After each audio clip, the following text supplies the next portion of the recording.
Chers collègues rapporteurs, nous accueillons à présent Monsieur Jean Zungrana, président de la Commission de lutte contre les violences sexuelles et discriminations dans le sport du Comité national olympique et sportif français, le CNOSF, président de la Fédération française de canoë-kayak et des sports de pagaie.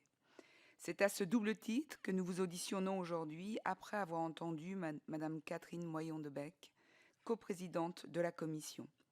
Monsieur, je vous souhaite la bienvenue et vous remercie de votre disponibilité pour répondre à nos questions. Nous avons entamé les travaux de cette commission d'enquête sur l'identification des défaillances de fonctionnement au sein des fédérations françaises de sport, du monde sportif et des organismes de gouvernance du monde sportif le 20 juillet dernier. L'Assemblée nationale a décidé de sa création à la suite de très nombreuses révélations publiques de sportives et sportifs et de diverses affaires judiciaires ayant trait à la gestion de certaines fédérations. Nos travaux se déclinent donc autour de 3 axes: les violences physiques, sexuelles ou psychologiques dans le sport, les discriminations sexuelles et raciales et les problématiques liées à la gouvernance financière des organismes de gouvernance du monde sportif bénéficiant d'une délégation de services publics. Avant d'en venir aux questions, pouvez-vous revenir sur les actions conduites depuis janvier 2022 par la Commission de lutte contre les violences sexuelles et les discriminations dans le sport? Quel bilan tiriez-vous du plan d'action établi par cette commission? Nous aimerions également vous entendre sur les mesures que vous avez mises en œuvre en tant que président de la Fédération de canoë. Quels sont les faits dans le périmètre de cette commission dont vous avez eu connaissance dans les différentes fonctions que vous avez exercées et les dysfonctionnements que vous avez le cas échéant identifiés? Je rappelle que cette audition est ouverte à la presse et qu'elle est retransmise en direct sur le site de l'Assemblée nationale. Avant de vous laisser la parole et d'entamer nos échanges pendant environ 1 heure, je vous rappelle que l'article 6 de l'ordonnance du 17 novembre 1958, relative au fonctionnement des assemblées parlementaires, impose aux personnes entendues par une commission d'enquête de prêter serment, de dire la vérité, toute la vérité, rien que la vérité. Je vous invite donc à lever la main droite et à dire « Je le jure » après avoir activé votre micro. Je le jure. Je vous remercie. Vous avez la parole pour une présentation de 5 à 10 minutes. Ensuite, nous procéderons aux questions. Et entre-temps, si vous voulez bien fermer votre micro quand vous avez juste terminé vos propos pour permettre à Madame la rapporteure de prendre la main. Merci. Très bien. Bonjour Madame la Présidente. Bonjour Madame la rapporteure, Mesdames et Messieurs. Je voudrais tout d'abord vous remercier pour cette invitation et l'occasion donc qui m'est donnée de m'exprimer ici. Nos fédérations sont des opérateurs majeurs des politiques publiques et elles sont en cela soutenues financièrement. Et il est tout à fait normal et sain que les élus de la nation puissent s'enquérir de l'organisation et du fonctionnement donc, de nos fédérations. Et s'il m'est possible aujourd'hui de contribuer à cet effort de transparence, je le ferai bien volontiers. Alors mon témoignage s'appuiera à la fois sur ce qui a été réalisé au sein du CNOSF, mais aussi sur mon expérience, bien sûr, en tant que président de la Fédération française de canoë-kayak et sport de pagaie, mais aussi, plus récemment, président donc, de la Fédération européenne de canoë aussi. Alors, peut-être revenir sur des éléments de contexte qui me paraissent importants ici de rappeler, à savoir que l'intérêt du mouvement sportif pour cette problématique donc, des violences sexuelles est relativement récent, puisque, comme vous le savez, c'est seulement dans les années 90 que le silence donc, a été rompu avec Catherine Moyon-de-Bec. Par la suite, donc, elle a été suivie par Isabelle de Mongeau en 2005.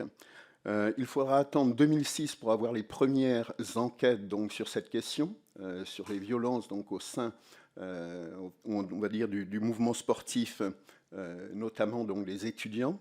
Et puis, on a en 2008 le premier plan donc, du gouvernement dans ce domaine. Et il faudra attendre donc 2020 pour que, à nouveau, le mouvement sportif soit frappé donc, par les révélations donc, de Sarah Abitbol. Et suite à ces révélations, donc, le ministère a engagé un plan véritablement volontariste sous l'impulsion de Roxana donc, Maracineanu, et visant à mettre en place donc une déléguée sur cette question, donc une cellule, et avec des éléments donc, comme le contrôle de l'honorabilité notamment. Donc une action beaucoup plus volontariste à partir de là. Au plan international, il faut noter que ces préoccupations au niveau du CIO sont relativement récentes aussi, puisque la première cellule d'écoute a été mise en place donc, en 2018 aux Jeux de Pyeongchang. Donc on peut dire que c'est une préoccupation tout à fait donc, récente pour le mouvement sportif. Dans ce contexte, bien sûr, il est important que le CNOSF puisse prendre la mesure donc, des enjeux et puisse en faire un élément donc, important de son projet. Et c'est le projet qu'a porté donc, Brigitte Henriques à partir de 2021 et dans lequel nous avons souhaité, dans l'axe 4, donc, mener une action volontariste en matière donc, de grandes causes nationales, et dont bien sûr la question des violences sexuelles et des discriminations.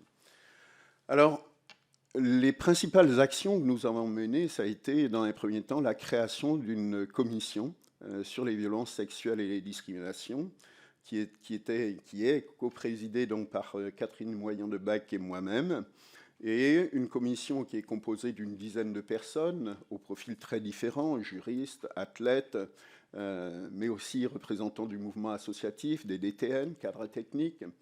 Et la commission a eu pour volonté, dans un premier temps, afin d'asseoir ses travaux, de réaliser une étude sur cette question. Et donc, cette étude que nous avons menée donc, cette année, nous l'avons commencé en 2022 et poursuivi en 2023, avait pour vocation, donc, d'une part, d'identifier la réalité de ces violences au sein de nos fédérations, mais aussi les freins, les bonnes pratiques aussi, parce qu'il y en a beaucoup, et définir donc les éléments d'une feuille de route pour donc le CNOSF. Je me permets de vous interrompre. Oui. Avez-vous cette étude, s'il vous plaît? Tout à fait. Donc les éléments donc, vous ont été transmis par le CNOSF, donc, je crois, dès hier, et vous aurez l'occasion de pouvoir donc, consulter cette étude et... oui. On regarde. Si on ne la trouve pas, on se permettra de vous Bien relancer sûr, pour la bien sûr. recevoir. Tout à fait. Merci. Alors au plan méthodologique, ce qui est intéressant, c'est qu'on n'a pas souhaité faire une analyse véritablement quantitative. Il y a beaucoup de biais lorsqu'on essaie d'avoir cette approche quantitative. En revanche, on s'est davantage centré sur la dimension donc, qualitative. Et pour cela, on s'est appuyé sur un questionnaire. 64 fédérations sur les 109 ont répondu à ce questionnaire, soit un taux de réponse de 70%, qui est relativement donc, satisfaisant.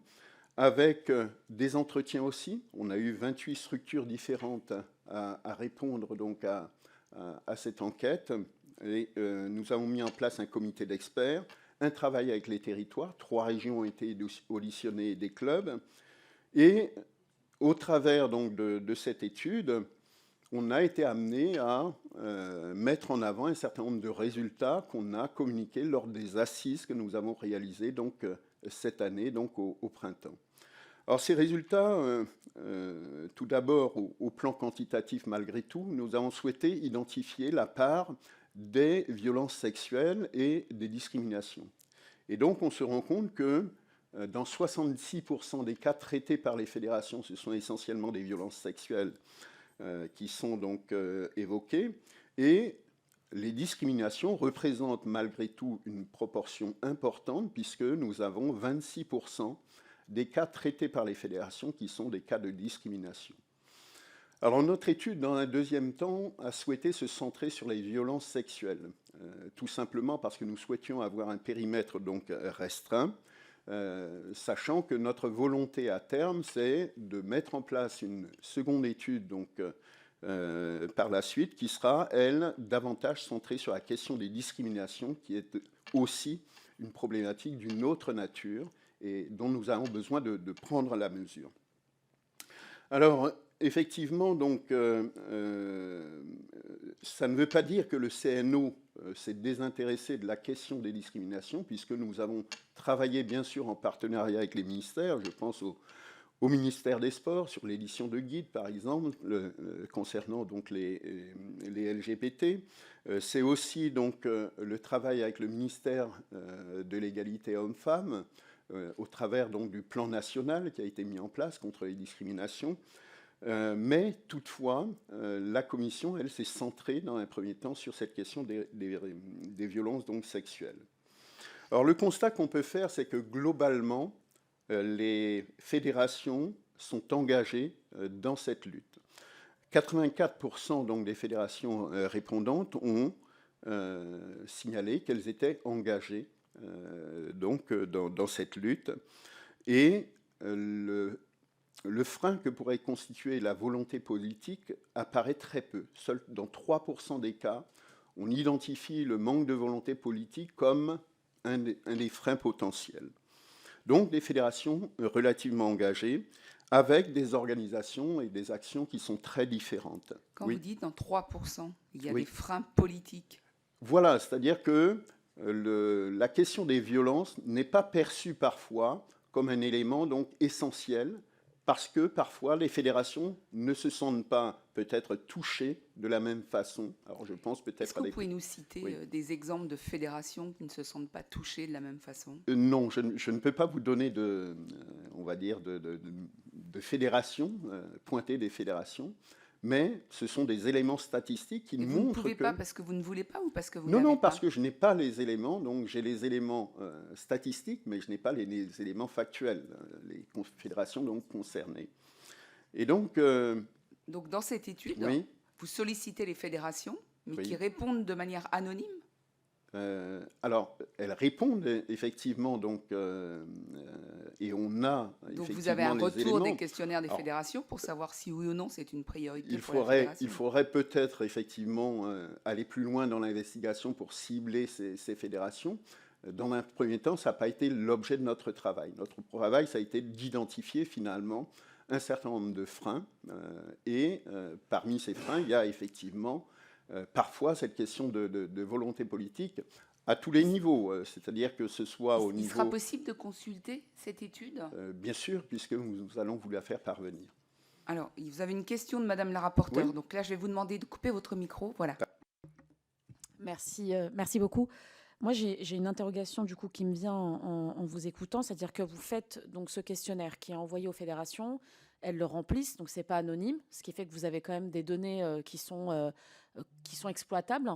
Et en fait, si, du coup, ce que je comprends, c'est que vous avez fait un peu un travail plutôt quantitatif, en tout cas sur les priorités ou pas, mais pas forcément en rentrant dans le détail de quelle fédération estime que ce n'est pas une priorité pour elle. Mais du coup, si vous ne faites pas ce travail détaillé, comment derrière vous engagez le travail pour pousser ces fédérations à estimer que c'est une priorité en réalité, si vous n'avez pas le nom des fédérations qui estiment que ce n'est pas une priorité politique pour elles, ou s'il n'y a pas de volonté politique, ça me semble compliqué en fait derrière. En fait, comment vous exploitez finalement ce questionnaire si vous n'avez pas le nom des fédérations? Alors, ce questionnaire est bien sûr exploité parce que nous souhaitons avoir une approche globale de cette question. Et il faut savoir que nous avons eu 64 fédérations qui ont répondu. Ça veut dire qu'on a une proportion aussi de fédérations qui n'ont pas répondu et que, de ce fait, lorsqu'on veut mener une action ciblée, on sait qu'on aura effectivement donc, des données qui seront tronquées. Et donc, c'est pour cela que nous avons privilégié dans un premier temps donc, cette approche plus globale. Alors, pour poursuivre, donc... oui. Également une autre question. Moi, je suis surprise, personnellement, que vous ayez seulement 64% de retour de fédération. Non, 64 fédés, enfin, c'est à peu près pareil. Pourquoi les autres n'ont pas répondu? Vous ne les sollicitez pas? Vous n'allez pas chercher la réponse au questionnaire? Elles ne se sentent pas impliquées? Les fédérations, donc, n'ont pas toutes répondu. C'est la réalité. Est-ce qu'on peut savoir quelles sont les fédérations qui n'ont pas répondu? Nous n'avons pas de données concernant donc, les fédérations. Mais nous avons effectivement la liste des fédérations qui ont pu répondre donc, à cette enquête. Donc on saura qui n'a pas répondu?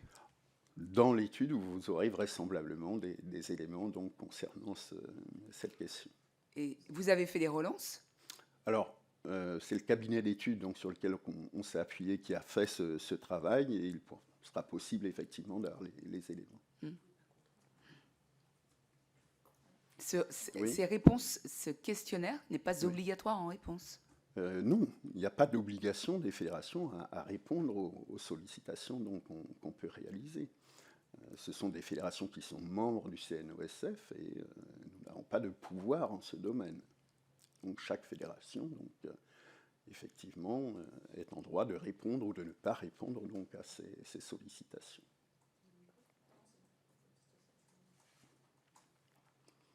Alors pour poursuivre, effectivement, ce qui est important de noter dans le mode d'engagement de nos fédérations, c'est qu'effectivement, ils ont mis en place, dans un premier temps, des organisations pour répondre à cette problématique, la mise en place notamment de commissions d'éthique, disciplinaires, juridiques, médicales. C'est aussi la désignation de référents au sein des fédérations. Et ça, c'est un point donc, clé dans la mise en œuvre d'une stratégie dans ce domaine. C'est aussi donc, des plans de prévention.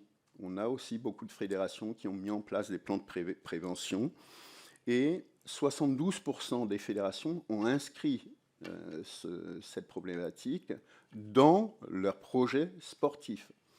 Ce qui veut dire que finalement les fédérations, dans l'ensemble, dans une grande majorité, sont très sensibles à cette problématique. Oui ? Désolée. Oui.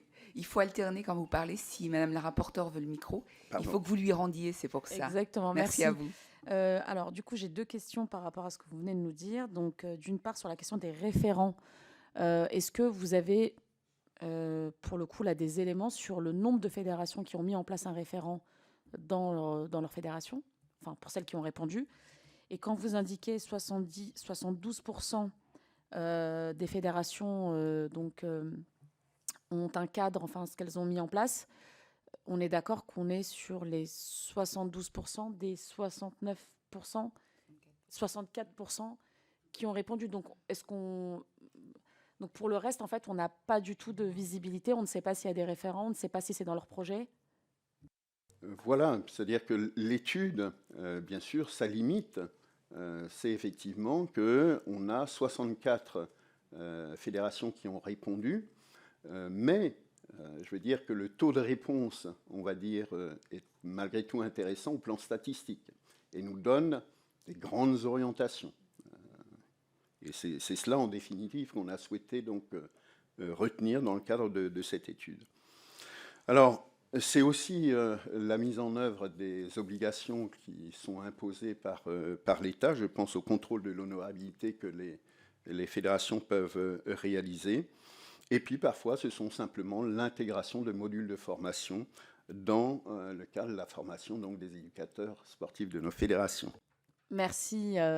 Alors, je rebondis sur ce que vous venez de dire. Vous venez parler du contrôle d'honorabilité et vous avez indiqué, contrôle d'honorabilité, que les fédérations peuvent réaliser. Donc, ce n'est pas une obligation. C'est bien sûr une obligation de par la loi. Et puisque vous voulez faire une parenthèse sur cette question, c'est effectivement, on va dire, une obligation à laquelle nous souscrivons tous. La seule difficulté, effectivement, que nous devons pointer, ce sont des difficultés d'ordre technique dans la réalisation. Et quand je dis d'ordre technique, ça veut dire que, pour être très concret et factuel, nous devons saisir les licences donc, de nos adhérents, nous devons identifier les profils donc, qui relèvent de ce dispositif, donc les éducateurs, les arbitres, juges, les dirigeants, donc ce qui nécessite un traitement informatique particulier de nos fichiers. Dans un deuxième temps, il faut transmettre ces fichiers donc, au ministère sur sa plateforme donc, dédiée. Et ensuite, on a bien souvent des AIA, ce qu'on appelle donc des identités donc, non applicables qui apparaissent et en grand nombre.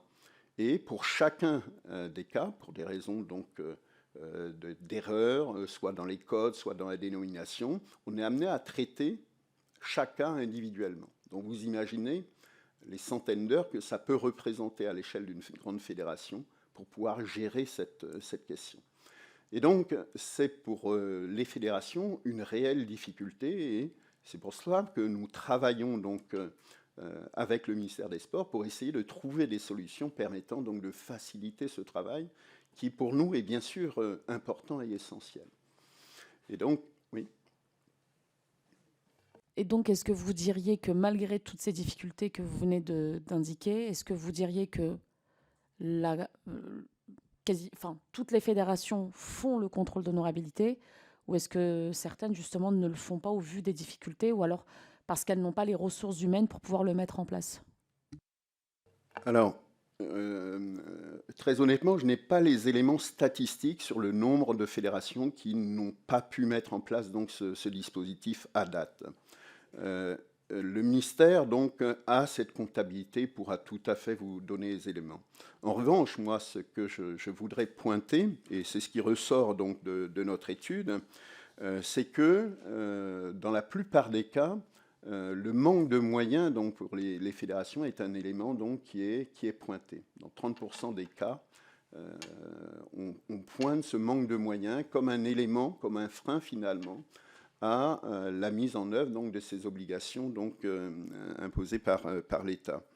Donc, on sait que les fédérations ont cette volonté de répondre à ces obligations, mais on sait que malgré tout, seules les grandes fédérations, souvent, disposent des moyens suffisants, à la fois pour avoir donc, des référents totalement dédiés à cette lutte.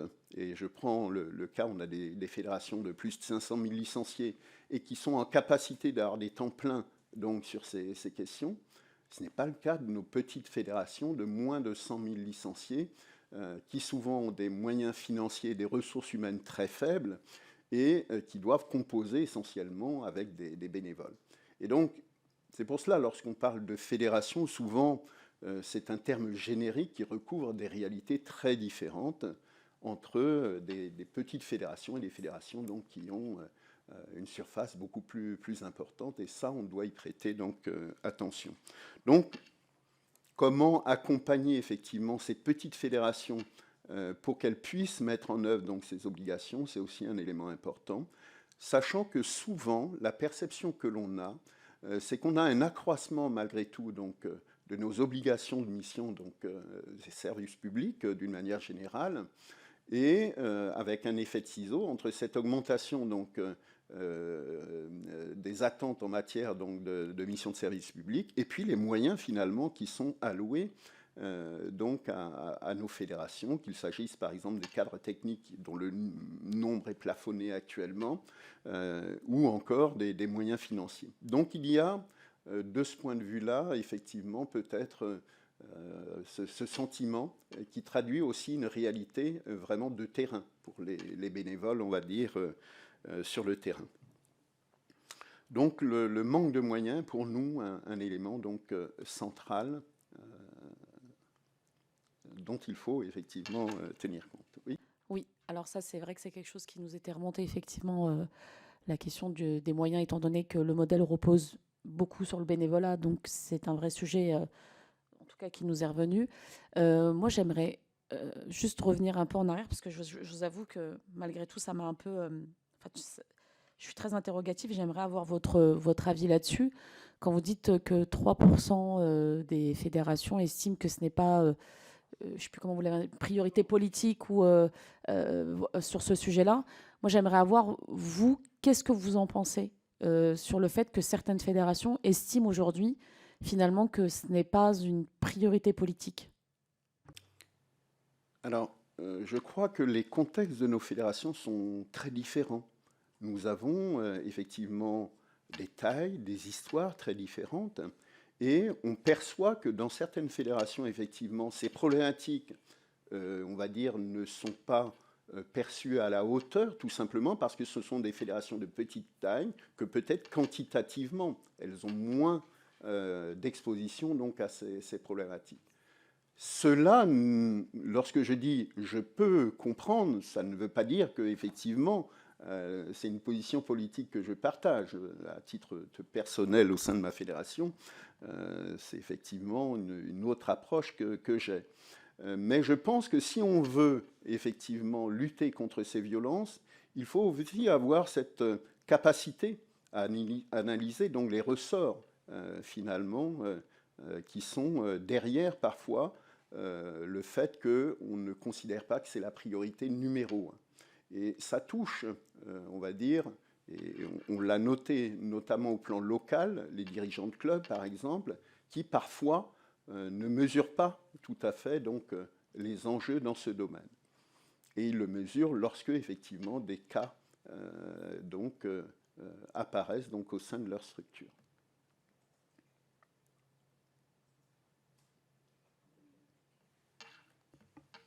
Alors, justement, une interrogation. Je suis désolée, je n'ai plus en tête la date à quel moment cette étude a été faite. Elle a été initiée en 2022 et terminée en 2023, puisque nous l'avons présentée donc, aux assises au printemps donc, 2023.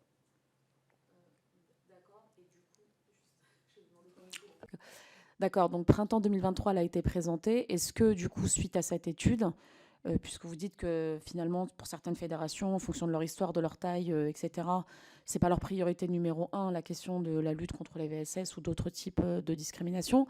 Est-ce qu'il y a peut-être un plan ou des mesures que le CNESF a mises en place ou proposées à ces fédérations pour qu'elles puissent justement prendre conscience du travail qui reste à réaliser? Et donc voilà, ça serait intéressant de savoir si depuis, il y a des choses qui ont été mises en place ou pas.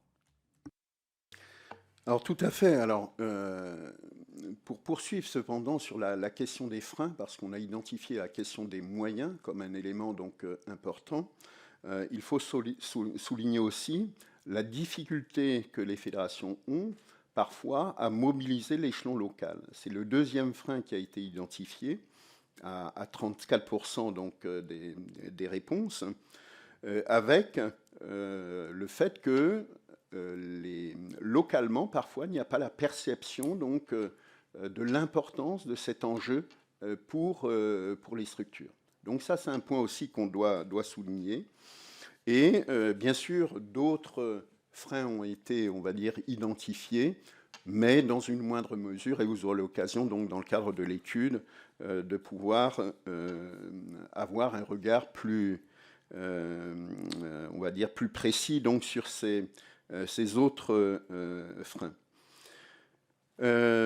Pour en revenir donc à votre question sur effectivement les mesures qui peuvent être prises à l'issue de cette étude, il faut savoir que nous avons identifié donc au total 44 mesures différentes, donc qui touchent des niveaux très différents.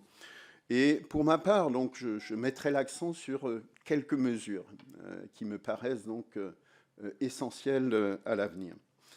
La première donc, concerne la coopération avec les associations de victimes. Souvent, on a des signalements donc, qui sont réalisés. Juste une question, oui. On pourra prendre connaissance des 40 mesures dans le dossier? Tout à fait, bien sûr, bien sûr. Alors la coopération avec les associations de victimes est importante parce que parfois elles reçoivent des signalements et les fédérations ne sont pas informées. Et donc le renforcement de liens entre les fédérations et ces associations permettrait pour les fédérations donc, de mener des actions disciplinaires lorsqu'il y a lieu. Parce que parfois la fédération n'est pas le lieu d'écoute, de recueil, donc, on va dire, des témoignages sur ces violences. Donc ça, c'est un premier point. Le deuxième point, c'est la création d'une entité indépendante qui pourrait être en charge de la lutte contre les violences sexuelles et les discriminations. C'est pour nous un élément important de réflexion, alors sans préjuger du résultat final, du mode d'organisation et même la décision finale, mais je pense qu'il faut qu'on se penche sérieusement sur cette question parce que ça nous permettrait de déporter de nos fédérations cette problématique et de pouvoir avoir un traitement finalement qui pourrait être indépendant de ces problématiques. Parce que, quelle que soit notre bonne volonté pour répondre à cette problématique, nous sommes toujours perçus comme des structures qui fonctionnent dans l'entre-soi, toujours on soupçonne nos fédérations, effectivement, de cacher un certain nombre d'éléments, alors que, très concrètement, moi, le vécu que j'ai du mode de fonctionnement d'une fédération, ce n'est pas celui-là, avec des instances disciplinaires qui fonctionnent de manière totalement indépendante, donc on va dire de l'exécutif, et très honnêtement, je crois que la vision que l'on a des fédérations comme des structures, on va dire, opaques, qui ne seraient pas en capacité d'écouter, je crois que effectivement, elle ne répond pas à la réalité, en fait. Donc, mais on sait que le fait de déporter cette question en ayant recours à une instance indépendante serait peut-être une des solutions à étudier. D'autres pays l'ont fait. Je pense notamment au Canada, qui a mis en place une telle instance. Et donc nous souhaitons, dans le cadre de la commission, pouvoir effectivement inviter les représentants et pouvoir échanger sur les dispositifs qui ont été mis en place. Et plus récemment, j'ai appris que la Nouvelle-Zélande était en train de mettre en place un dispositif de même nature. Bref, il est intéressant de voir un petit peu à l'international ce qui peut être aussi proposé dans ce domaine. Alors, l'autre point important pour nous aussi, c'est la question de la transférabilité donc, des sanctions ou des informations entre fédérations sur les mesures disciplinaires.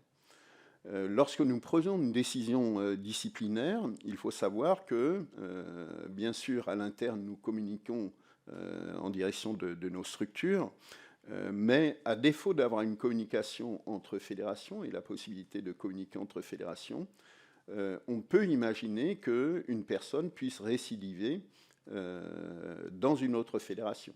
C'est-à-dire qu'on le prive de licence, mais il va prendre une licence dans une autre fédération et il peut récidiver. Donc on a une réelle problématique donc, sur ce point. Comment effectivement faire en sorte de pouvoir partager ces éléments d'information à un moment donné. Ça pose bien sûr des problèmes juridiques importants qu'il faudrait traiter. C'est aussi pour nous... Oui ? Juste une question sur ça, en fait. On nous a fait remonter cette difficulté, effectivement, de changement de discipline, finalement, qui fait qu'on perd la trace de la personne qui est mise en cause. J'entends, mais en fait, ce que je n'arrive pas à comprendre, c'est quand une fédération a un dossier ou un signalement ou qu'elle a identifié un auteur de fait, donc normalement, elle est censée le transmettre à tous ses clubs dans la même discipline pour informer les différents clubs que cette personne ne peut plus faire partie des équipes et ne peut plus être licenciée de cette fédération. Donc, qu'est-ce qui empêche de faire le même travail en lien avec les autres fédérations ? Alors, pour le moment, il n'y a pas de dispositif prévu. Donc, on a besoin effectivement... Oui. Pardon. Et du coup, juste... Alors, quand la personne, justement, elle est identifiée, qu'est-ce qui est noté sur son dossier d'honorabilité ? Comment on identifie finalement cette personne ? Parce qu'on rentre les informations. La personne, elle est identifiée comme telle. Donc, il y a un retour à la Fédé qui, normalement, informe les clubs qui lui sont rattachés. Et en fait, vraiment, moi, c'est là où je ne vois pas la difficulté de faire la même chose avec les autres fédérations. Alors, pour le moment, c'est un constat que l'on fait de cette difficulté que l'on a à partager les informations. Alors, je pense qu'il faut qu'on étudie dans quelle mesure, effectivement, au plan juridique, on peut arriver à des collaborations, parce que je pense que la question de la confidentialité des éléments est un élément aussi important. Et je crois qu'il faut qu'on souligne aussi que dans notre situation, une des difficultés que l'on a, c'est qu'on a à gérer finalement 3 procédures qui fonctionnent de manière totalement indépendante. Je pense bien sûr aux procédures donc, judiciaires, aux procédures administratives et disciplinaires, avec des temporalités très différentes. Et on a aussi cette difficulté qui se rajoute donc on va dire à cette question, avec effectivement des décisions qui parfois on va dire, ne vont pas toujours dans le même sens, qui pose la question de la cohérence d'ensemble, finalement, dans la gestion donc, de ces cas. Pardon. Merci. Alors, est-ce que vous avez fait part de cette difficulté au ministère des Sports? Est-ce que ça a été remonté pour justement pouvoir avancer sur cette question-là et pouvoir... parce que moi, j'entends la question de la confidentialité, mais en réalité, c'est quand une fédération a l'information et que normalement, elle transmet à tous ses clubs, on n'est déjà plus dans le cadre d'une réelle confidentialité. Ça fait beaucoup de personnes qui ont été informées. Donc, je ne vois pas ce que ça change, en fait, si ce n'est à être à une plus grande échelle, d'informer d'autres personnes sur des personnes qui seraient susceptibles de poser problème, étant donné que, bien évidemment, la priorité est de protéger les victimes et donc de mettre à l'écart un auteur quand les faits sont avérés, même s'il y a une procédure administrative et disciplinaire et que, par ailleurs, il peut y avoir aussi des enquêtes judiciaires qui se mettent en place parallèlement. Donc, est-ce que le ministère des Sports, en tout cas, est-ce que vous avez fait remonter au ministère des Sports cette difficulté? Alors, bien sûr, le ministère des Sports a eu cette étude, donc ils savent très bien quelles sont les mesures donc, et qu'on a pu proposer. Ceci dit, Pardon. D'accord, donc ils ont eu l'étude, mais est-ce que vous avez échangé avec eux sur ces points précis? Alors, on n'a pas encore engagé de travail donc, avec le ministère sur ces questions, sachant que de notre côté, au-delà du fait qu'on a identifié 44 mesures, on a aussi un travail à réaliser sur la planification finalement de nos actions donc sur le long terme. Sachant qu'on est dans un contexte particulier, il ne vous a pas échappé qu'on va accueillir les Jeux donc, en 2024 et que notre action doit tenir compte aussi de cette réalité, c'est-à-dire comment on va effectivement s'appuyer sur cet événement pour pouvoir promouvoir donc, cette question. Et donc c'est autour de ce sujet que on va se centrer sur 2024 et on continuera bien sûr, ma foi, à dérouler la feuille de route donc, par la suite. Donc la tentation, c'est de dire, mais pourquoi on n'a pas engagé les 44 actions? Je vous dis très clairement, on a besoin de planifier les choses dans le temps et de prioriser aussi au regard des ressources humaines, financières dont on dispose au sein du CNOSF. J'entends alors la question de la planification des actions et voilà, suite à cette étude et de tenir compte du contexte effectivement et des JO. Moi, j'ai une question par rapport à cela, parce qu'on voit bien que finalement, le CNOSF, bon, vous avez fait cette enquête, donc vous mettez un questionnaire pour les fédérations, elles n'ont pas d'obligation d'y répondre. Vous pouvez décider, vous, de préconiser des choses, mais en réalité, les fédérations ne sont pas obligées de les appliquer. Donc, pour vous, la seule manière de faire en sorte, quand vous avez identifié un problème, de faire en sorte que les fédérations y soient obligées, c'est en passant par le ministère des Sports. Et donc, qu'il y ait une décision qui vienne du ministère de tutelle. Alors, est-ce que c'est le cas ou pas? Est-ce que quand le ministère des Sports prend une décision, par exemple, sur le fait de dire, eh bien, en fait, on informe tout le monde quand il y a un contrôle d'honorabilité qui se passe mal, y compris interfédération, est-ce que c'est appliqué immédiatement? Est-ce que les fédérations le font? Je pose la question parce que les comités d'éthique sont obligatoires et ils ne sont pas mis en place partout. Donc, c'est intéressant de savoir, en fait, finalement, qui peut obliger des fédérations à mettre en place des choses, des actions de prévention ou d'autres dispositifs pour lutter contre les phénomènes de VSS ou de racisme et de discrimination. Et juste quand même pour compléter, cette étude, si elle avait eu comme donneur d'ordre le ministère des Sports, est-ce que les réponses auraient été obligatoires par les fédérations? Alors, effectivement, le ministère a tout à fait la capacité d'imposer aux fédérations donc, un certain nombre de choses, ce que ne peut pas faire le CNOSF. Le CNOSF est une association qui fédère 109 fédérations, 109 fédérations qui sont indépendantes, autonomes dans leur fonctionnement. Et donc, la mission du CNOSF est bien d'accompagner les fédérations donc, dans leur stratégie dans ce domaine. Et donc, nous ne pouvons pas imposer, nous n'avons pas de pouvoir disciplinaire, donc le CNOSF a simplement la vocation d'accompagner les fédérations dans ce domaine. Je crois qu'il faut en avoir conscience, effectivement.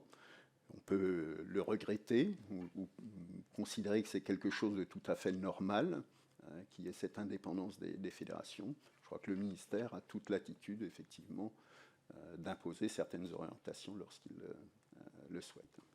Et vous avez des échanges réguliers avec la direction des sports? Alors, plus exactement, nos services travaillent effectivement régulièrement avec les services du ministère.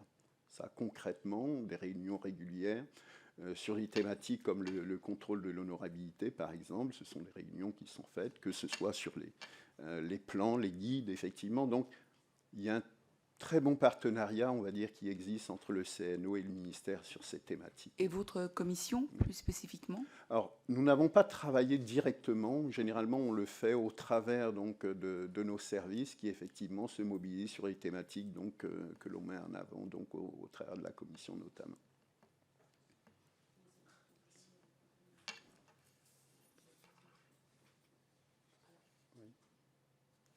Juste, en fait, pour être bien précis, en fait, est-ce que vous avez déjà travaillé, est-ce que vous avez déjà eu un temps de travail spécifique de votre commission avec la direction des sports? Alors, pas encore, parce que je pense que dans les premiers temps, il y a effectivement ce travail ce travail à réaliser donc à partir de l'étude donc qu'on a faite de planification donc à long terme.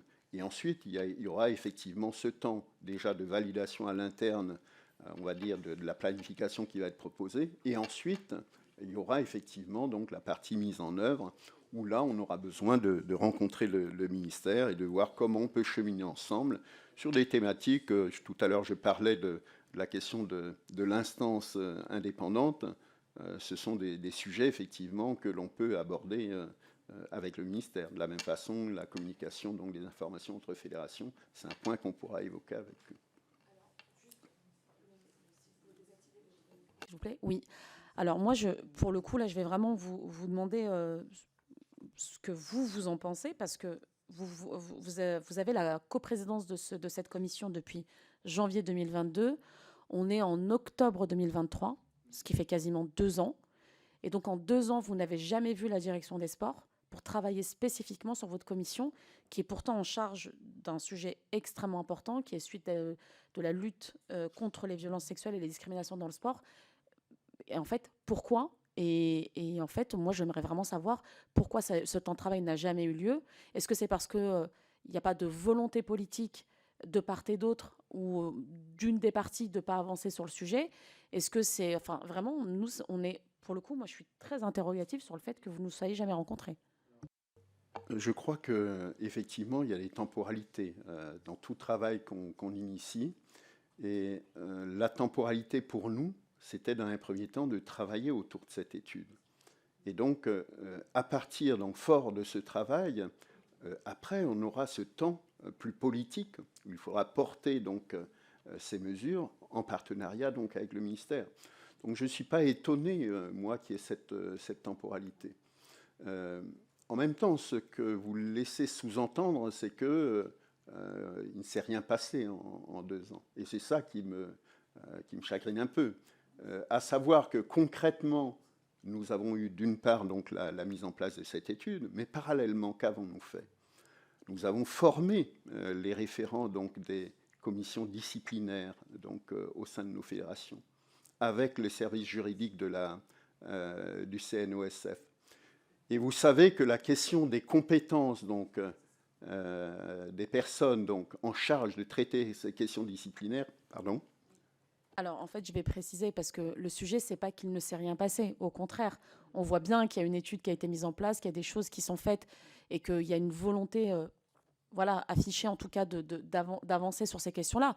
Nous, ce qui nous interroge, c'est que comme aujourd'hui, la seule entité qui est le ministère des Sports et la direction des Sports qui est en capacité d'imposer des choses aux fédérations, si vous ne les voyez pas pour coordonner le travail et pour donc être un appui pour vous, pour pouvoir imposer des dispositifs aux fédérations, c'est là où ça me semble très difficile. C'est-à-dire que même si vous travaillez de votre côté, vous avancez, vous faites des propositions, à un moment ou à un autre, vous allez être heurté au fait, enfin, vous allez vous heurter à la difficulté que les fédérations n'ont pas d'obligation de mettre en place finalement vos recommandations, si ce n'est de travailler en lien avec le ministère des Sports pour pouvoir les mettre en place.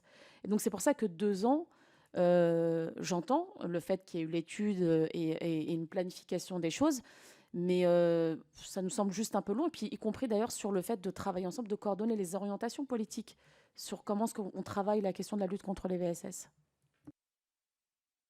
Encore une fois, bon, d'une part, ce n'est pas 2 ans, c'est moins que cela. Lorsqu'on regarde la temporalité, on va dire 1 an et demi, c'est important dans nos stratégies.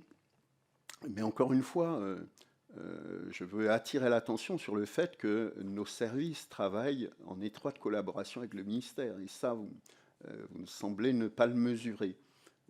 Et ensuite, c'est au plan politique, effectivement, qu'on aura besoin de travailler, mais lorsqu'on aura effectivement défini notre programmation en matière donc, de lutte à partir des 44 mesures donc, qui ont été identifiées. Et donc ce travail, il est devant nous, effectivement. Juste une question complémentaire.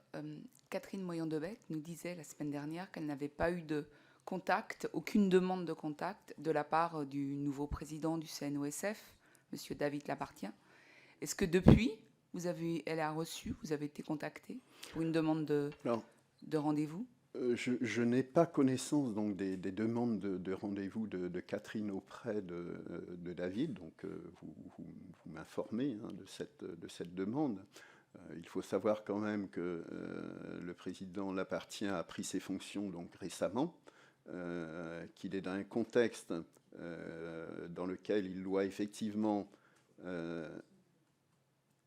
prendre la mesure de ses fonctions, porter un nouveau projet. Je vous rappelle qu'on est quand même candidat à l'organisation des Jeux donc, de 2030, et donc qu'il n'ait pas pu répondre dans l'immédiat aux sollicitations donc, de Catherine Moyon-Debec, ça me paraît tout à fait normal. Ça ne veut pas dire que, ma foi, il écarte cette problématique, mais c'est bien parce qu'à un moment donné, donc, il y a une charge de travail qui ne permet pas, on va dire, de répondre à cette demande avec l'urgence que Catherine peut-être souhaiterait, donc, effectivement.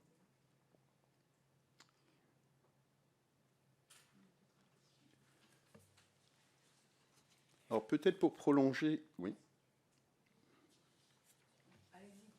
Oui, parce qu'il me paraît important effectivement de souligner les actions du CNOSF.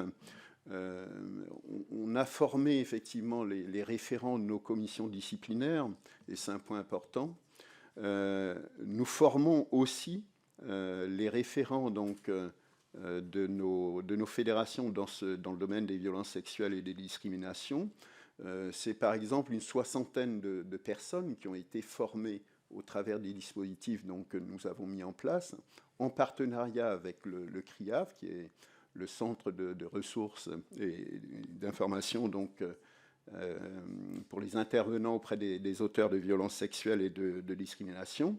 On a effectivement ces dispositifs de formation que l'on a mis en place, qui fonctionnent bien et qui nous permettent finalement d'apporter davantage d'expertise donc, au sein de nos fédérations. Ce sont aussi nos délégations donc, lors des grands événements internationaux pour lesquels donc, on mène des actions de sensibilisation. Et donc, on a aussi, donc, au moment des Jeux, envisagé la mise en place donc, de dispositifs particuliers. Et bien sûr, on développe un certain nombre de partenariats avec les associations. Donc, les actions du CNOSF donc, sont nombreuses et couvrent notamment donc, les problématiques de formation de nos adhérents. Et donc, avec cette étude, on pourra effectivement porter plus loin, finalement, nos actions. Vous êtes président de la Fédération de canoë. Oui. Et vous avez combien de licenciés ? Alors, nous avons 315 000 licenciés, donc de profils très différents, parce que nous avons la particularité au sein de notre fédération d'avoir on va dire des licenciés, on va dire à l'année, mais aussi une pratique de loisirs et de tourisme très développée, avec des pratiques plus éphémères, plus ponctuelles. Et tout à l'heure, vous citiez les freins, donc les moyens et la mobilisation à l'échelon local. Est-ce qu'on le retrouve au niveau de la Fédération de canoë? Alors, moi, ce que je vous dirais, c'est que, d'abord, pour vous effectivement donner une dimension un peu humaine à notre approche, c'est que lorsqu'on est président de fédération, vous savez, on n'imagine pas qu'on va être amené à traiter de ces questions. Tout simplement parce que dans la pratique sportive, les valeurs qu'on porte sont bien loin de tout ça. Et finalement, lorsqu'on prend ces fonctions, progressivement, on se rend compte effectivement qu'il y a un réel sujet et qu'il faut le prendre à bras-le-corps. Et je crois que pour beaucoup de fédérations, donc, les révélations donc, de 2019-2020 ont eu un rôle donc, important. Et donc pour ma part, très concrètement, ça s'est traduit comment dans une fédération de sport nature que moi j'imaginais effectivement à milieu de devoir gérer ces problématiques, ça a été tout d'abord de mettre en place donc, une cellule Stop Violence. Et donc si vous allez sur le site fédéral, vous avez un onglet qui vous permet d'accéder donc à une procédure de signalement. Derrière, parce qu'il ne suffit pas de mettre effectivement une possibilité de signalement, il faut traiter cette... oui. Par contre, une question. Le ministère des Sports donc, a créé Signal Sport, oui, qui accompagne donc les victimes, qui permet un environnement médical et associatif pour recueillir aussi la parole. Tout à fait. Et donc, chez vous, comment vous vous organisez? Oui. Pourquoi ne pas directement signaler sur votre site internet la cellule Signal Sport? Alors, je ne comprends pas le doublon. Le doublon, c'est simplement parce que tous les cas qui nous arrivent ne relèvent pas de Signal Sport. On ne traite pas que des questions, des problématiques de violence sexuelle.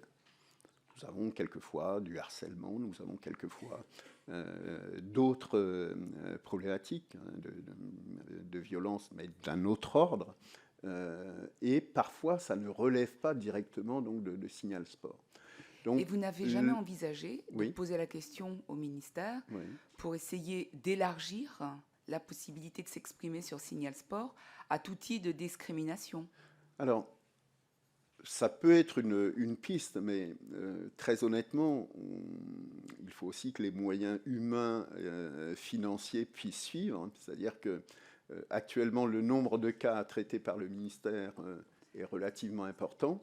Oui, mais vous imaginez que si on doit faire remonter les moindres... Voilà. J'entends, on cherche juste à comprendre. Oui. Par contre, on se dit que là, je vais vous expliquer. On double oui, comment dirais-je, un recueil de la parole, et que vous aussi, donc vous avez derrière, vous relayez chez Colosse au pied d'argile. Donc Colosse au pied d'argile, vous avez une prestation aussi, oui, il y a des coûts pour aussi la fédération. Donc je ne comprends pas bien de noyer en même temps la diffusion de la parole. Et peut-être que Madame la rapporteure aussi veut compléter la question. Oui, en fait, premièrement, peut-être pouvez-vous nous dire, selon vous, quel est le périmètre d'action de la cellule Signal Sport? Parce qu'on a eu plein d'avis très différents sur le sujet et personne ne semble d'accord sur le périmètre de la cellule. Première question. La deuxième, c'est, même si effectivement la cellule Signal Sport ne prend pas en charge les autres formes de discrimination, c'est étonnant que sur votre site, vous ne renvoyez pas du tout à Signal Sport, y compris pour les VSS. C'est-à-dire que même pour le volet VSS, vous le traitez par votre propre plateforme et vous ne renvoyez pas sur Signal Sport. Pourquoi ce choix? Alors, pourquoi ce choix? Je ne sais pas si c'est un choix. Hein. À un moment donné, on a mis en place un dispositif en pensant que, effectivement, ça nous paraissait être le dispositif le mieux adapté. Tout simplement, oui, on. Le bureau exécutif de la fédération, c'est l'exécutif qui décide du mode d'organisation. Donc, alors, les arguments, c'est qu'effectivement, on a besoin à l'interne de pouvoir recueillir la parole Et c'est là où c'est important d'entendre la suite. Nous avons une organisation derrière cela. C'est-à-dire que lorsque, effectivement, un signalement nous arrive, derrière, nous avons une équipe de 6 personnes donc, qui traitent cette question. 6 cadres d'État qui travaillent en binôme. Nous avons souhaité mettre en place donc, des binômes hommes-femmes pour pouvoir traiter de cette question. Et donc, ça nous permet, en plus, lorsqu'on a des risques de conflit, parce qu'il arrive parfois que les cadres techniques connaissent, on va dire, les personnes en question, ça nous permet aussi de déporter, dans certains cas, donc, certains membres donc, de la cellule. Donc, on a 6 personnes dans cette cellule, cadre technique, et un homme et une femme, donc 2 vont traiter, on va dire, cette problématique, et ça va nous amener, notamment donc, à activer Signal Sport lorsque cela le nécessite, et à engager, donc éventuellement, des procédures disciplinaires. C'est pour cela que, dans un premier temps, nous recevons l'ensemble donc, des signalements. Ces signalements sont traités par une cellule, et ensuite, on a une orientation, donc Signal Sport, et une orientation disciplinaire donc, au sein de la fédération. C'est le mode de fonctionnement que nous avons actuellement. Oui. Alors, du coup, plusieurs questions. 6 cadres, 6 cadres d'État donc, qui sont détachés auprès de la fédération pour gérer donc, cette cellule Stop Violence qui a été mise en place. Première question, c'est pourquoi ces cadres d'État, du coup, ne sont pas au niveau de la cellule Signal Sport, qui aujourd'hui, je crois, n'a que 4 personnes qui gèrent la cellule, alors que vous en avez 6 au niveau de la fédération. Enfin, là, pour le coup, je suis très interrogative sur pourquoi un tel détachement auprès de votre fédération, alors qu'on nous dit que Signal Sport est très dépourvu en termes de moyens humains. Première question. La deuxième, c'est est-ce que quand vous recevez les signalements sur les VSS, est-ce que systématiquement, vous déclenchez chez Signal Sport? C'est-à-dire, est-ce que systématiquement, c'est remonté? Parce que moi, ce qui m'interroge, c'est que si les cadres d'État sont détachés auprès de votre fédération, il y a beaucoup plus de risques de déport, puisque c'est en interne de la fédération, puisque vous l'avez dit vous-même, les personnes se connaissent. Donc, vous avez plus de risques d'avoir des déports si c'est traité en interne, plutôt que si c'est traité au niveau de la cellule Signal Sport. Donc, c'est pour ça que ce choix, en fait, nous étonne un peu. Et donc, en fait, comment vous décidez à un moment, si toutes les 6 personnes connaissent les auteurs ou les victimes, plus personne peut traiter, en fait, chez vous. Enfin, vraiment, c'est des vraies questions. Alors, peut-être pour préciser, ce ne sont pas des personnes qui travaillent à temps plein sur ces questions. Il faut savoir qu'elles interviennent ponctuellement lorsqu'il y a un cas qui nous remonte. Et il faut savoir que nous avons à traiter entre 10 et 15 cas donc, tous les ans. Donc ça vous donne la mesure finalement, on va dire, de la charge de travail que ça peut représenter donc, au sein de l'équipe. Donc voilà, donc quand vous me dites ces personnes pourraient venir en appui, je vous dis oui. Vous dites 10-15 cas, ça correspond à quoi? Des cas donc, de violence, de harcèlement, donc de toute nature, qui peuvent relever simplement de procédures disciplinaires, comme effectivement des cas plus lourds. Donc on a des signalements donc, de toute nature qui nous arrivent. Et tous les ans, on va en traiter 10, 15, donc effectivement. Est-ce que vous avez des cas de VSS? Bien sûr, bien sûr. Nos fédérations ont à traiter effectivement des cas de cette nature. Et donc qui nous parviennent par des canaux très différents. Donc, c'est quand vous recueillez ces signalements, oui. Vous transmettez à Signal Sport? Bien sûr, bien sûr. Et les transmissions se font systématiquement. Je comprends. Est-ce qu'il y a aussi, est-ce que vous déclarez un article 40?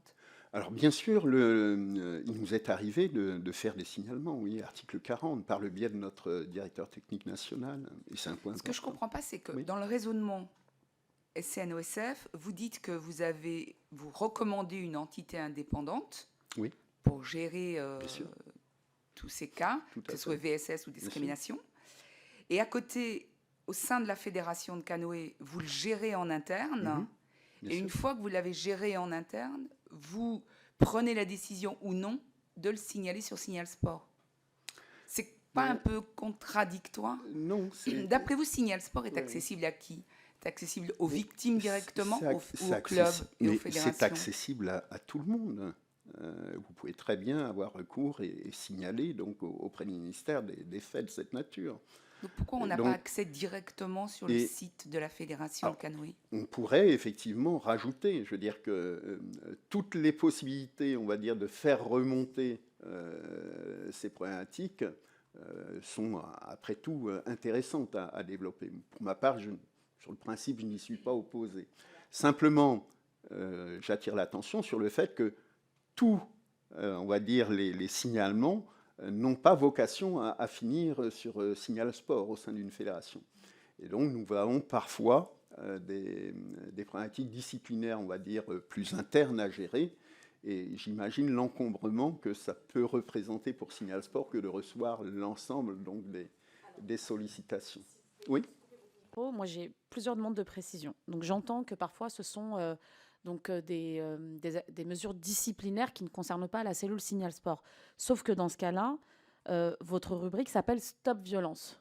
Donc, c'est quand même très restrictif en réalité pour faire ces signalements, donc pour pouvoir les traiter. Donc, quand on voit ça, on a plutôt tendance à comprendre que c'est soit des faits de violence physique, psychologique, sexuelle, et que donc on n'est pas dans le disciplinaire. Donc, déjà, voilà, est-ce que vous, enfin, alors peut-être que c'est le nom qui prête à confusion, ce qui fait que vous traitez aussi dans Stop Violence des affaires disciplinaires. Donc, du coup, enfin, il faut, enfin, vraiment, donc, sur la question disciplinaire, peut-être nous préciser ce que vous entendez par disciplinaire, parce que parfois on nous a dit que c'était juste, on n'a pas sélectionné, j'ai pas été sélectionné, etc. Donc, il y a des conflits à résoudre.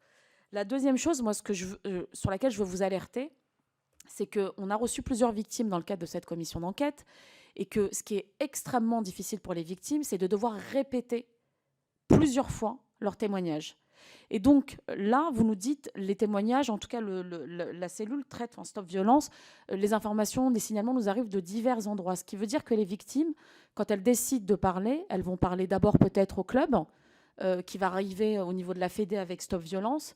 Ensuite, vous allez peut-être donc les entendre une fois, deux fois, trois fois, avant de remonter à Signal Sport où elles seront encore entendues. Peut-être que derrière, il y aura une instruction judiciaire où elles seront encore entendues. Donc, voilà. Est-ce que vous ne pensez pas que pour les victimes, pour lesquelles c'est extrêmement difficile justement de s'exprimer et de témoigner, est-ce que vous ne pensez pas que ça rajoute une difficulté supplémentaire, le fait de ne pas renvoyer directement sur Signal Sport ? Alors, deux questions, effectivement. Donc, le fait qu'on ait au sein de notre plateforme, donc qu'on accueille en fait des signalements de toute nature, c'est tout simplement parce que ça répond aussi à une volonté politique de lutter contre l'ensemble des violences, donc sans exclusive. Ce qui fait qu'on reçoit effectivement des signalements de toute nature. Et ensuite, on oriente effectivement donc en fonction de la nature des violences. Donc ça, c'est le premier point. Le deuxième point concernant l'écoute, effectivement, c'est une difficulté à laquelle les victimes sont confrontées. Et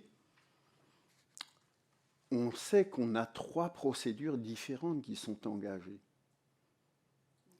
Et la procédure disciplinaire, elle existe au sein de nos fédérations.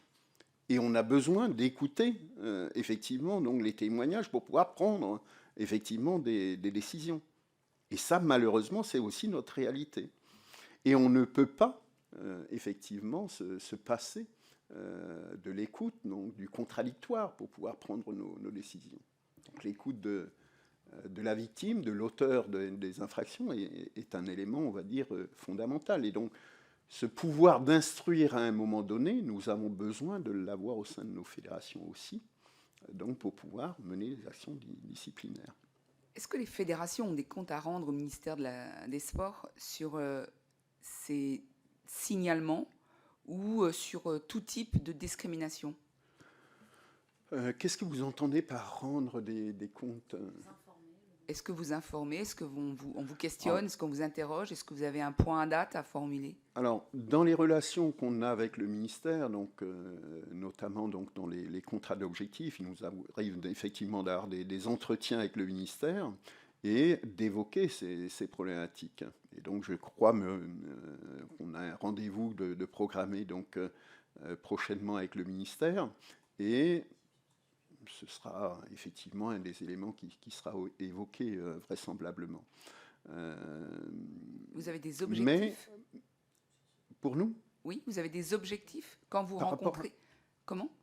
Vous avez bien des sûr, objectifs oui, bien sûr, les contrats dans le contrat que vous dans signez avec les le contrats ministère? d'objectifs, bien Oui. sûr, et la lutte contre les violences, c'est un des éléments aussi qui fait partie de notre projet. Et donc c'est pour ça qu'on a mis en place l'ensemble de ces dispositifs. Et vous êtes suivi donc une fois par an sur ce point, avec Euh, des indicateurs bien précis, si vous êtes plutôt en évolution, en involution et des Alors, objectifs? sur ce point, le suivi n'est pas aussi régulier. C'est-à-dire que ça fait effectivement quelque temps que je n'ai pas eu de relation directe avec le ministère sur cette question. Mais effectivement, quelque temps? ça fait partie. Alors, là, ma mémoire va me faire défaut, hein, et je ne voudrais pas effectivement avancer une date qui ne correspondrait pas à la réalité. Et ensuite, il y a d'une part, on va dire, la réalité, on va dire, de la relation entre un président et le ministère, mais il faut savoir aussi qu'on a des relations entre nos directeurs techniques nationaux et le ministère, donc ce qui est aussi on va dire, un point important à noter. C'est-à-dire que les relations entre le ministère et les fédérations ne se limitent pas au président, mais aussi, bien sûr, aux directeurs techniques nationaux. Alors, oui, ça on entend parfaitement. Et nous, en fait, on essaye vraiment de comprendre comment ça fonctionne, parce que il y a beaucoup de structures finalement. Ce mouvement sportif, il y a un empilement de pas mal de structures qui fait que ça rend complexe là où se prennent les décisions, comment elles sont déclinées, et donc qui sont tous ces acteurs. Et en fait, c'est intéressant parce que sur ce contrat d'objectif avec ces indicateurs, vous nous dites ça fait longtemps, quelques temps, que vous n'avez pas vu le ministère. Est-ce que vous avez des comptes rendus de ces temps d'échange avec justement là où vous en êtes de vos indicateurs, de vos objectifs et en fait de là où vous en êtes? Si c'est le cas, on vous demandera de nous transmettre peut-être le dernier, au moins le dernier compte rendu que vous avez pu avoir avec le ministère. Ça nous permettra d'ailleurs de savoir à quel moment, quelle a été la date de la dernière fois où vous les avez rencontrés. Et juste pour élargir là-dessus, parce qu'on a évoqué la question des signalements et des articles 40, l'Inspection générale d'éducation, du sport et de la recherche a relevé certains faits susceptibles d'être qualifiés de crimes ou de délits qui n'avaient pas fait l'objet de signalement dès la prise de connaissance. Donc il n'y avait pas eu de signalement. Et donc ils vous ont recommandé de rappeler les obligations légales auxquelles sont tenus les agents, l'État et les élus fédéraux en matière de signalement de crimes et de délits. Est-ce que vous pouvez nous revenir sur les cas dont il est question et nous éclairer sur l'absence de signalement au procureur de la République? Là, j'avoue, je ne sais pas de quel cas donc, vous parlez, hein, a priori. Donc, il serait difficile pour moi de revenir donc, sur des cas donc, pour lesquels je n'ai aucun élément. Donc, je ne vois pas quelle information je peux vous apporter. Vous n'avez pas connaissance de ces recommandations de l'inspection? Pardon. Donc, ce que je disais, c'est que vous n'avez pas connaissance de cette recommandation de l'inspection. Je n'ai pas connaissance, effectivement, de cette recommandation. Je n'ai pas mémoire effectivement de cette recommandation.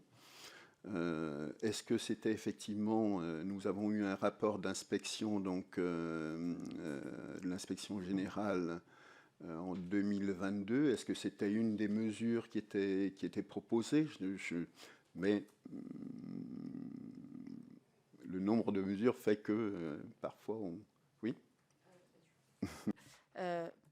Alors j'entends que peut-être il y a eu beaucoup de recommandations dans ce rapport, effectivement de septembre 2022, mais est-ce que vous ne pensez pas que justement c'est peut-être une des recommandations les plus importantes peut-être qui a été faite dans ce rapport, puisqu'elle vous rappelle les obligations qui sont les vôtres de faire des signalements ou des articles 40 dès que vous avez connaissance d'un fait, d'un délit, et qu'en l'occurrence, visiblement, il y a eu des failles au sein de votre fédération. Donc, je pense que même s'il y a eu beaucoup de recommandations, c'est quand même une recommandation extrêmement importante. Bien sûr, mais je pense qu'il faut aller plus avant. Je veux dire que vous avez un énoncé de fait sans que j'ai les éléments. Donc, on va dire la position a un peu Oui, la position est un peu délicate, et donc je ne sais pas de quelle, effectivement, affaire il s'agit. Est-ce qu'il s'agit d'un, on va dire, du fait que la fédération a souhaité prendre un temps donc, pour instruire le dossier dans le cadre de la cellule avant de faire le signalement? Est-ce que c'est lié donc, à une volonté de la personne, à un moment donné, de ne pas communiquer donc, sur cette question, et donc ce qui a amené un report donc, de la décision? Donc, je crois qu'il est important d'aller dans le détail, on va dire, d'un dossier comme celui-là pour effectivement mesurer les choses. Puisque dans l'absolu, on peut effectivement avancer des préconisations de toute nature. Je veux dire, Alors, moi, je n'ai pas de difficulté à dire que, bien sûr, il faut regarder dans le détail de cette recommandation, mais ce rapport, nous, on l'a demandé et vous l'avez eu aussi. Je ne pense pas qu'on... Voilà, on ne sait pas quelque chose que... mais par contre, il y a une recommandation claire de l'inspection. Il me semble que c'est plutôt à la fédération de regarder dans le détail ce qui a conduit cet agent ou pas d'ailleurs à ne pas faire ce signalement au titre de l'article 40. Donc nous, on n'a pas connaissance des éléments. C'est pour ça d'ailleurs que je vous demande des précisions. Mais de mon point de vue, c'était à la fédération de se pencher sur cette recommandation et d'y travailler. Donc voilà, moi je veux bien qu'on vous envoie peut-être le passage précis du rapport de l'inspection pour que vous puissiez nous répondre par écrit par la suite. Mais voilà, en tout cas, ce rapport, vous l'avez eu. Vraisemblablement, pour moi, il y a effectivement à analyser dans le détail et peut-être dans la temporalité. On est peut-être invité à faire le signalement avant l'instruction donc, qui peut être faite au travers donc, de notre cellule. Et c'est peut-être sur des éléments de temporalité de cette nature que l'inspection générale a voulu venir. Mais sur le fond, je crois que ce qui est important, c'est quand même de noter que chaque fois que nous avons eu donc, des situations de cette nature à traiter, avec nécessité donc, de faire des signalements, à chaque fois, donc, les signalements ont été réalisés. Et je crois que c'est un point important à souligner pour ne pas jeter le doute finalement sur le fonctionnement d'une fédération. Alors, loin de nous l'idée de jeter le doute de quoi que ce soit, nous on se base sur des documents, donc sur ce rapport de l'inspection pour vous interroger là-dessus. Mais du coup, il y a une question qui me vient, puisque vous avez dit peut-être que dans la temporalité, nous n'avons pas fait le signalement avant ou après, etc. Est-ce que ça veut dire que vous ne connaissez pas la procédure exacte d'un déclenchement de l'article 40 et à quel moment il faut le faire? Et du coup, est-ce que les fédérations, en tout cas les conseils d'administration, en tout cas ceux qui ont l'autorité pour faire des signalements au titre de l'article 40, est-ce que vous avez des formations spécifiques pour pouvoir faire des déclenchements d'article 40? Alors, on a des formations donc, qui sont réalisées, notamment donc, avec le CRIAV qui nous a effectivement mis en place des formations pour les référents sur ces violences. Et donc ces formations existent. J'ai moi-même eu l'occasion donc d'y prendre part. Et donc voilà, c'est un peu, on va dire, le rôle du CNOSF que de mettre en place ce genre donc, de formation. Et donc après, chaque fédération, effectivement, est amenée à mettre en place des dispositifs et essayer de répondre au mieux à cette problématique. L'Inspection générale de l'éducation, du sport et de la recherche, dans son rapport de septembre 2022, vous a recommandé d'engager dès à présent la féminisation des fonctions dirigeantes des clubs et comités afin de répondre plus vite à l'exigence de parité fixée par la loi. Ils ont jugé donc que les actions de votre fédération, bien que louables, ne s'inscrivaient pas dans une politique globale et cohérente de la féminisation, relevant plusieurs éléments en dissonance avec le discours volontariste affiché par le président et le DTN de la fédération. L'inspection a ainsi recommandé à votre fédération de formaliser ses actions en faveur de la féminisation dans un nouveau plan de féminisation. Cette recommandation a-t-elle été mise en œuvre ? Alors, d'abord, effectivement, il faut souligner, puisque vous parlez de féminisation, que je me suis présenté avec une équipe donc, au bureau exécutif qui est totalement paritaire. 5 hommes, 5 femmes. C'est le premier point. Deuxième point, c'est que dans notre Conseil fédéral, nous avons fonctionné à parité. Donc on ne peut pas dire que on n'ait pas la volonté politique donc, de porter cette question. Ensuite, qu'est-ce que l'inspection a voulu pointer? L'inspection a voulu pointer le fait que notre plan de féminisation donc, datait de 2014 et que nous avons besoin de travailler sur sa réactualisation. C'est ce que l'inspection générale a voulu pointer.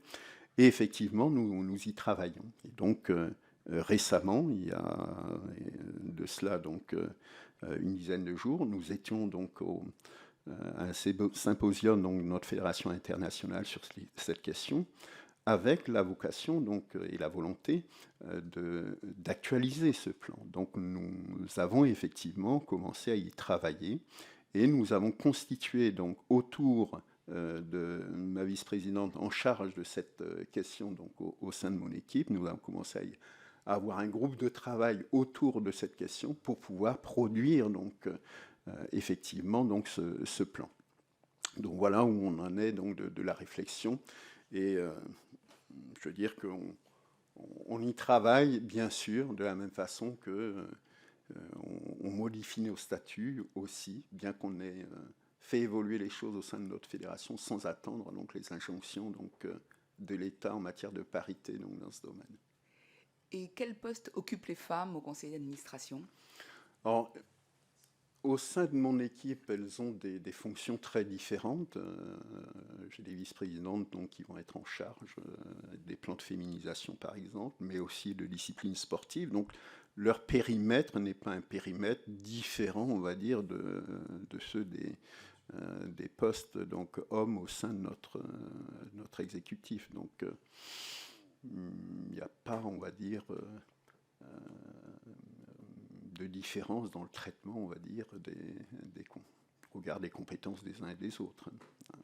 Et donc, je tiens à souligner aussi que nous avons aussi un vice-président en charge de ces questions dans mon équipe, donc Didier Chavrier, qui est vice-président donc, de l'Université d'Orléans, qui est en charge de cette question au sein de l'Université d'Orléans, et c'est lui qui a effectivement donc en charge cette question des violences au sein de notre fédération et qu'il porte très bien d'ailleurs au sein de notre fédération avec tout le recul et la connaissance donc nécessaire.